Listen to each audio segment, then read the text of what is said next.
Starting में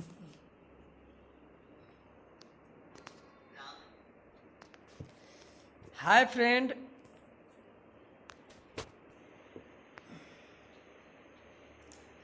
रुआ लोग कैसन बानी जा।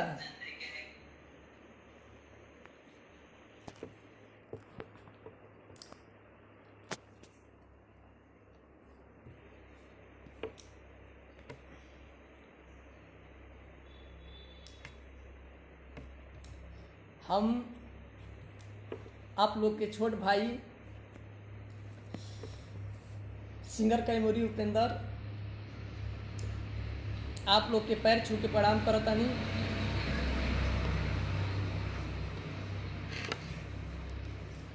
आज हम बहुत दिन के बाद लाइव आइल बानी।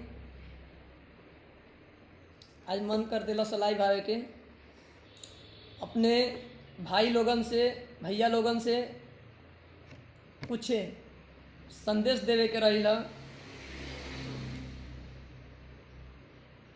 जे हमनी के देश में लॉकडाउन लग गई बा, ओके पालन बहुत अच्छा से हो रहा बा। सब कोई मिल के करतानी जा हमनी के, और करे के भी चाहिए। काहे कि हमनी के देश में ऐसा महामारी आ गई बा कि बहुत तेजी से फैल रहा बा। आज यही महामारी खातिर पूरा देश अपने अपने घर में बा, और कितना परेशानी हो रहा बा। यह महामारी के खत्म करेला माँ भवानी से, माँ विंध्यवासिनी से, मुंडेश्वरी माता से, जगदम्बा माँ से दो लाइन गीत के माध्यम से आप लोग के कुछ बतावल चाहतनी और सुनावल चाहतनी।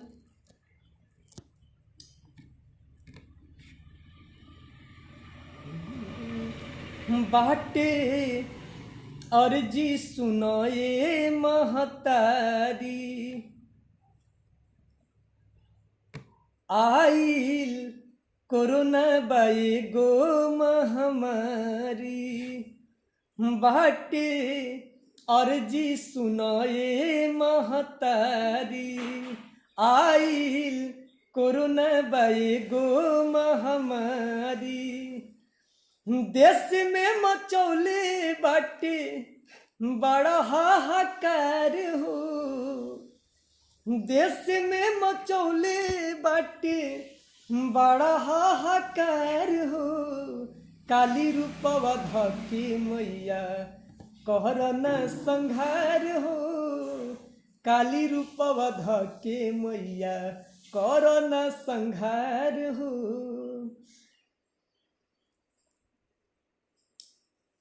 तोहरे ललनवा माई छोटा कड़ से डेराइल बा, डरन के मारन माई घर में लुकाइल बा। तोहरे ललनवा माई छोटा वायरस से डेराइल बा। माई के रहते बेटा घर में लुकाइल बा। तनिका सा नजर फेरा, तनिका सा नजर फेरा और लेके अवतार हो। काली रूपवा धके मैया करना संघार हो, काली रूपवा धके मैया करना संघार हो। देखी माँ विंध्यवासिनी से यह प्रार्थना बा कि हे माँ जल्दी से हमारा देश के कोरोना जैसा महामारी से आजाद कराई और भगाई, संहार कर दी करा के। अपने भाई खातिर, अपने भैया लोगन खातिर दो लाइन गीत के माध्यम से कुछ संदेश देहल चाहतानी। छोट भाई बानी, कुछ मन में विचार आई था तब बोल देहल चाहतानी।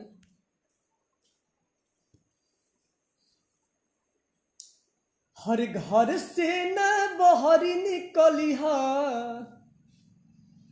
घर से न बहरी निकली हा, और आइल महामारी हो। घर से न बहरी निकली हा, आइल महामारी हो।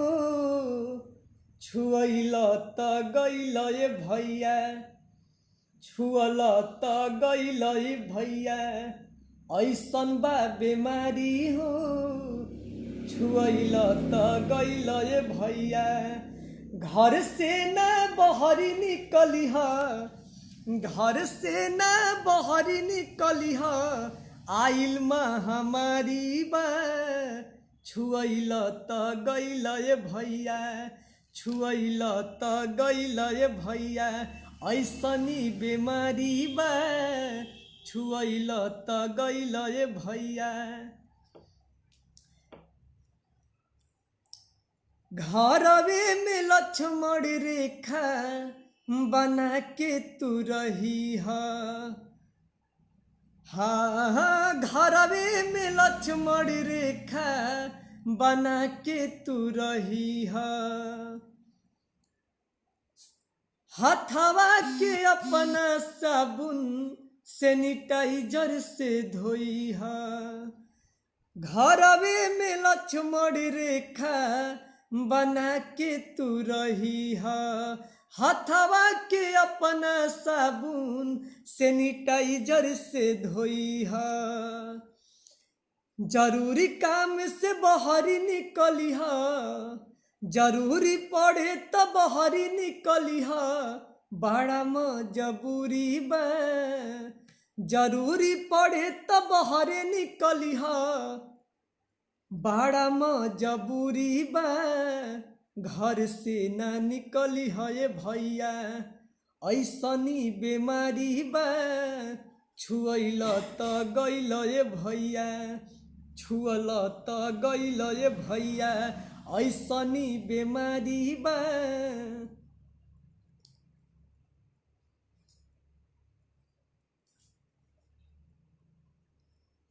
घर से ना निकली है भैया, घर से ना निकली है भैया, आइल महामारी बा। घर से ना निकली है भैया, आइल महामारी बा।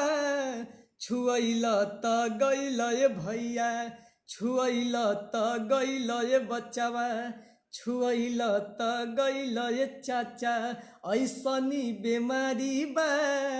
छुअल त गइल बबुआ, ऐसनी बीमारी बा।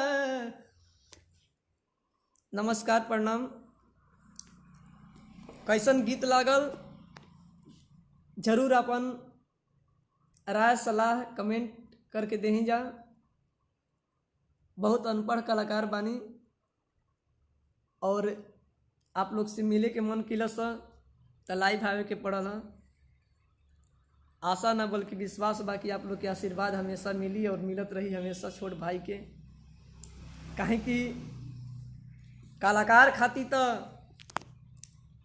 श्रोता ही होकर भगवान होलन, लेकिन हम कलाकार कौनो ना, आप लोग के छोट भाई, आप लोग के बेटा, आप लोग के पुत्र समान बानी, आप लोग के भाई समान बानी।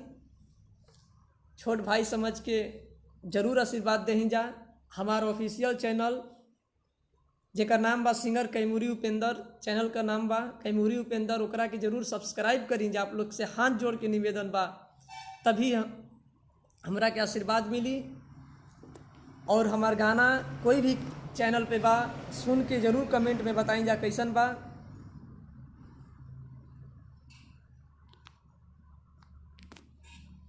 और अभिषेक भाई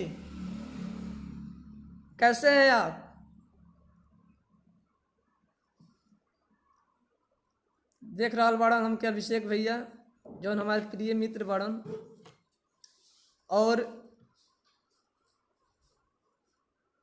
रवि कुमार भैया, नमस्कार, प्रणाम भैया। कैसन बानी आप? चंदन जी, चंदन भैया कैसन बानी?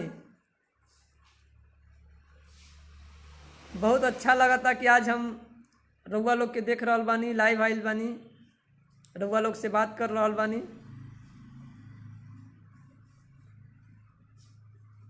मुकेश कुमार मुकेश भैया, का हाल चाल बा भैया, कैसन बानी? नमस्कार प्रणाम। अभिषेक कुमार, जय हो जय हो जय हो भैया, जय हो। Thank you.